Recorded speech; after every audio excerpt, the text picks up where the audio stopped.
Centralise কেন্দ্রে গিয়ে জমা হয়। ঢাকা শহরে আমাদের জায়গা, বাংলাদেশের সবচেয়ে চালাক লোকগুলো, বুদ্ধিমান লোকগুলো, সবচেয়ে বদমাইশ লোকগুলো, সবচেয়ে ফালতু লোকগুলো, সবচেয়ে চোর বাটপারগুলো ওখানে গিয়ে জমা হয়। গুণী লোক যেহেতু কম, ফলে ঢাকা সব ভালো মাপের জিনিসগুলো জমা হয়, কিন্তু চোর বাটপারি একটু বেশি। ফলে ওটা এই কেন্দ্র থেকে নিয়ন্ত্রণ করে সব কিছুকে। এবং ওইখানে গিয়ে যদি কেউ না পড়ে, তাহলে তার কোনো মূল্য আর দেওয়া হয় না।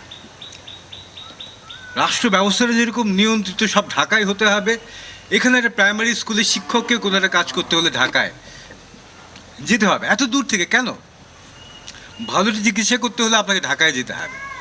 তো ফলে আমি সবাই মনে করি যে ওখানে যা আছে এটাই বোধহয় বাংলাদেশ। ব্যাপারটা আসলে তা না। এত দূর ছুটে এসে কথা বলা, আমরা জানি না যে কোন কথার আসলে কোথায় কোন অর্থ হবে। ওয়ার্ডসওয়ার্থের কবিতা ছিল অ্যারো অ্যান্ড দ্য সং। উনি বলছেন যে আমি একটা তীর ছুঁড়েছিলাম, তীরটা দূরে কোথায় গিয়ে হারিয়ে গেল আমি জানি না। আরে গান গেয়েছিলাম, সেই গানটা একসময় শেষ হয়ে যাওয়ার পর বাতাসে মিলিয়ে গেল। ভাবলাম বলে সব এখানেই শেষ। অনেক দিন পর আবার জঙ্গলের মধ্যে হাঁটতে গিয়ে দেখি ওই যে তীরটা ছুঁড়েছিলাম, সেই তীর বহু দূরে একটা গাছের বুকে গিয়ে গেঁথে আছে। যে গান আমি গেয়েছিলাম, গান শেষ করে ভাবলাম যে গান শেষ। বহুদিন পর দেখি আমার এক বন্ধুর ঠোঁটে সেই গান গুনগুন করছে, তার হৃদয়ের মধ্যে গিয়ে সেই গান গেঁথে আছে। যে কথা আমরা বলি, যে গান আমরা গাই, আমরা জানি না তার প্রভাব কতদূর কোথায় গিয়ে পড়ে। আমরা জানি না ঠিক কোন কারণে কোনো একদিন আপনারা পথের পাঁচালী পড়েছেন, তারপরে অপরাজিত, এবং সবার শেষে হচ্ছে যেটা বিভূতিভূষণ লিখে যেতে পারেননি, তার ছেলে তারাদাস বন্দ্যোপাধ্যায় লিখে গিয়েছেন আরেকটা বই, কাজল, অপুর ছেলে। ওই বইয়ের মধ্যে কাজল, তার মধ্যে কাজল নিজের বড় হওয়ার ঘটনা বর্ণনা করছে, এবং সেখানে সে কোনো এক জায়গায় শেষ মুঘল সম্রাট বাহাদুর শাহ জাফরের সেই বিখ্যাত পংক্তিটা উল্লেখ করা আছে কাজল বইটার মধ্যে, উপন্যাসটার মধ্যে। কিতনা है बदनसीब जफर दफने के लिए दो गज जमी भी ना मिल सकी कुए यार में। সেই রেঙ্গুনে অসুস্থ অবস্থায় অশীতিপর মুঘল বাদশাহ ভাঙা একটা খাটিয়ার মধ্যে শুয়ে একটা হুকা টানছেন।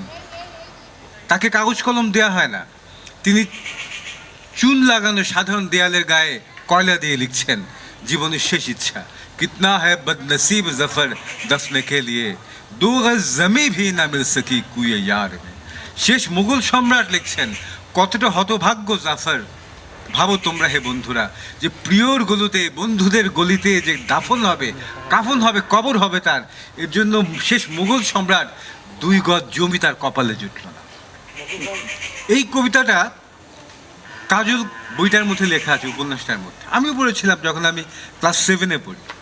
তখন তো জানতাম না যে এই ছোট্ট একটা কবিতার লাইন, 2 লাইন পড়ে আমার মনের মধ্যে এই কবি সম্পর্কে, বাহাদুর শাহ জাফর সম্পর্কে এতটা আগ্রহ জাগবে।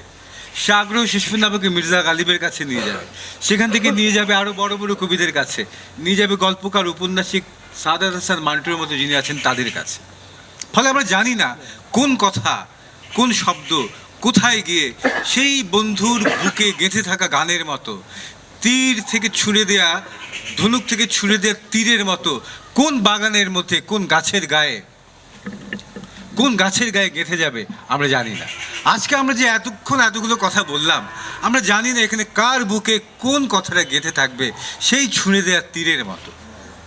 ফলে এই যে এত দূর থেকে ছুটে আসা, এবং এই যে আপনারা প্রত্যেকেই প্রায় বললেন, অনেকেই বললেন, এই যে এটা এর জন্য গুরুত্বপূর্ণ। ঢাকা শহরে একজনকেই ডাকা হবে, সে একজনই কথা বলবে। এখানে প্রত্যেকটা মানুষই বিশেষ, এবং প্রত্যেকটা মানুষ বিশেষ বলে এত দূর দূর থেকে তারা ছুটে এসেছেন তাদের নিজেদের সমস্ত কাজকে একপাশে সরিয়ে রেখে। এই সম্মানটা তাদের প্রাপ্য। ফলে এই যে এতক্ষণ বসে এতজনের কথা শুনলাম, এটা আমার কাছে একটা অন্যরকম বিশেষত্ব বলে মনে হয়েছে। ঢাকা শহরে এই গুরুত্ব মানুষকে দেয় না। এখানে যে প্রত্যেকটা অংশগ্রহণকারী একজন বিশেষ ব্যক্তি, এইটা একটা প্রকৃত অর্থেই নজরে পড়বার মতো ব্যাপার। প্রত্যেকটা অংশগ্রহণকারী একজন বিশেষ অতিথির মর্যাদা প্রাপ্য। তিনি কথা বলেছেন এবং প্রত্যেকেই অসাধারণভাবে খুব গুছিয়ে খুব কম সময়ের মধ্যে কথা বলেছেন। এটা একটা অসাধারণ ব্যাপার। ফলে এই যে ভিন্নতাটা, এই ভিন্নতাটা খুব গুরুত্বপূর্ণ ব্যাপার। আর একটা ভিন্নতার কথা আপনাদেরকে বলি যে আপনাদের এই জায়গাটা, আপনারা বলছেন যে বাংলা সাহিত্যকে পৃথিবীর দরবারে যেসব সাহিত্যগুলো পরিচিত করিয়ে দিয়েছে, তার মধ্যে একটা তো ময়মনসিংহ গীতিকা।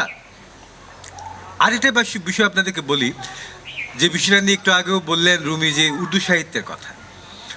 উর্দু সাহিত্যের প্রধান একটা বৈশিষ্ট্য হচ্ছে, উর্দু সাহিত্য হচ্ছে নগর কেন্দ্রিক। আরবিতে নগরকে বলে মদিনা, আমরা যেটাকে মদিনা বলি সেটা আগের নাম হচ্ছে ইয়াসরিব, পরে নবীজির শানে এটার নাম রাখা হয় মদিনাতুন নবী, নবীর শহর, নবীর নগর। মদিনা মানে হচ্ছে নগর, শহর। সেখান থেকে আরবিতে এবং উর্দুতে ফার্সিতেও বলে মদিনা থেকে যেটা সভ্যতা, সেটাকে বলা হয় নাগরিক।